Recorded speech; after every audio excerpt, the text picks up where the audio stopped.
factions where he's got a very small number of troops, but Hwasin is not a comp. He's not going to be taken down. He's going to keep producing units and expanding, and you know, and just it's going to be so hard. Oh man, Luxury right now, not even finding an angle, not a single angle. Hwasin knows M inside and out, and you know, I mean, Luxury might be able to survive for a little bit longer, but he has no chance of winning at this point. He's trying to get up an expansion, but I mean, Hwasin just has to stay alive. That's it. And he will eventually get an army so big that no amount of Mutalisk Micro is going to save Luxury. Luxury right now maybe with 8 or 9. Hwasin with, you know, a dozen and a half Marines, and he might just be waiting for an upgrade before he just pushes and ends this. Because right now, I mean, right now the natural is not even up yet for Luxury, and one base Terran certainly is viable even against a you know, low econ 2 base Zerg, and, you know, much less a 1 base Zerg after a natural has been killed off. So right now, I think Hwasin feels confident he can defend, and he's going to move out, it seems, with a group of M&M. This game could drag on a bit longer, though, if he decides to expand instead of attacking. I mean, expanding certainly isn't a bad move if he wants to be cautious and make sure he seals the deal, I guess, instead of possibly getting out-microed and losing his army and then letting Luxury crack the door again back into the game. But you know, I think that is going to lead the game to go a little bit longer, but with the same results in the end. Looks like Luxury just trying to do something. The Marines aren't +1 yet. Probably Hwasin, of course, doesn't have as many resources as he would if he had expanded earlier, but regardless, it looks like Luxury trying to pick off some medics, only getting 1.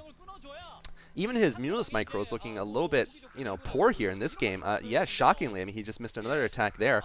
He's just been, you know, dropping attacks that he would otherwise have been able to do. I mean, he is Luxury, for God's sakes. He's managed to beat the best players, and he's related to Yellow Arnek. He's got the same genes as Yellow Arnek. Yellow Arnek has possibly the second best Mutalisk Micro against Terran in the world, or even the best, possibly. He's really up there with Jaedong in terms of one thing, and that is his Muta Micro. It's so damn good against Terrans. Luxury getting another couple of Marines, but getting shot at a little bit. Now he's going to get into that natural. He is going to pick off an SCV that was trying to build a bunker, but he's going to get caught up here.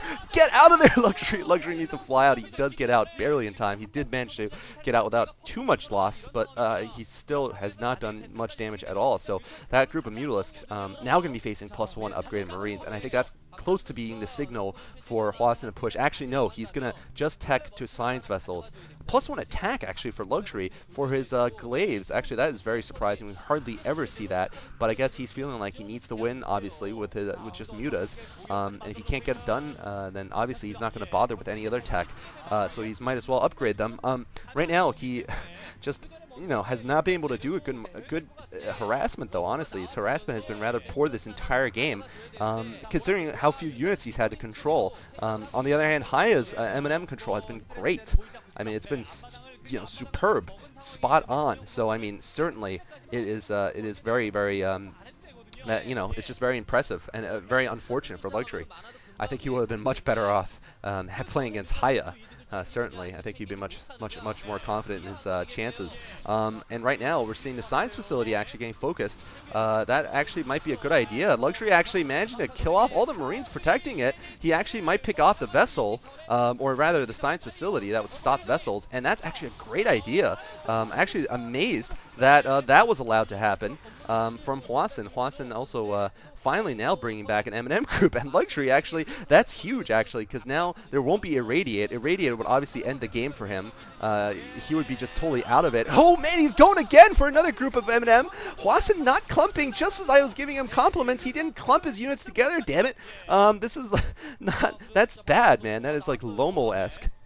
Lomo, of course, the master of not grouping together his units. Oh, 2 vessels are out. Those vessels are going to be allowed to build up energy, but Luxury, with his dozen Mutalisks with that +1 glaive worm, has managed to pick off the one of the 2 vessels that Hwasin has. So those vessels are practically, you know, they're just he's just fallen so far in tech because of losing that facility, and that was totally unnecessary. I feel like I think he could have just floated it and retreated, or built something else. Is he building something at his science facility? I think I was seeing possibly an add-on to the science facility, which is researching. Oh no, sorry, that was a turret. I was like, is he trying to be ridiculous and get like ghosts or something? Maybe a Firebat hero battlecruiser, who knows?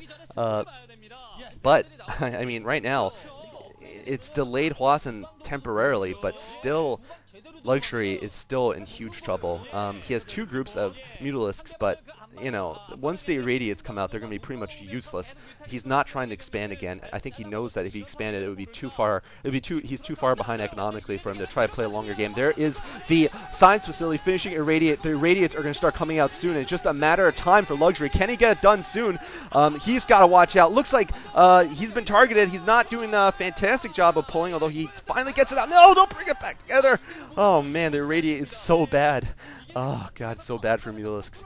And Luxury, I think his fate has been sealed at this point. I mean, it was pretty much sealed before. I think this is just he's been kind of like the flying dead since like a flying zombie since the damage was done. And looks like, oh, he's gonna go for the vessel. Is he gonna go for the vessel? He's gonna incur such heavy losses. Oh man, he doesn't get the vessel, and that's it. Wow, that was a massacre there. I think he's got like 1 Mutalisk left. GG. GG. Wow, disappointing in the end, but it is what we expected. There was no way. There's just no way you can come back from that. Losing your expansion like that after going for a fast rush into Muta. Just no way. And not being able to do any counter damage. Disappointing, to say the least, for the reigning MSL champ. But it's the 2nd season in a row where this has happened, by the way. So this is maybe a curse of winning the MSL. Let's not forget, Bisu won the previous MSL before Luxuries and then got knocked out of the MSL that Luxury won in the round of 32 by a combination of Savior and Zero. So this is the curse of the MSL champs, man. I gotta say, very interesting that they just keep getting knocked out in the first round. But you know, Luxury, man, 2nd Sun Colony, dude. Also, Lings, scout with them. That's all I'm gonna say. Scout with stuff. Man, he is just playing like Flash when Flash doesn't scout. Hwasin, on the other hand, playing 2 solid games in a row, I gotta say, which must be exhausting for him, seriously. And he is gonna go home to the welcome arms of Jelizerg, not of Toss Girl, but of Jelizerg, who's gonna give him a big bear hug, and he's gonna feel better. All right, thank you guys for watching. Hope you guys enjoyed this MSL group, and we'll see you in the next commentary.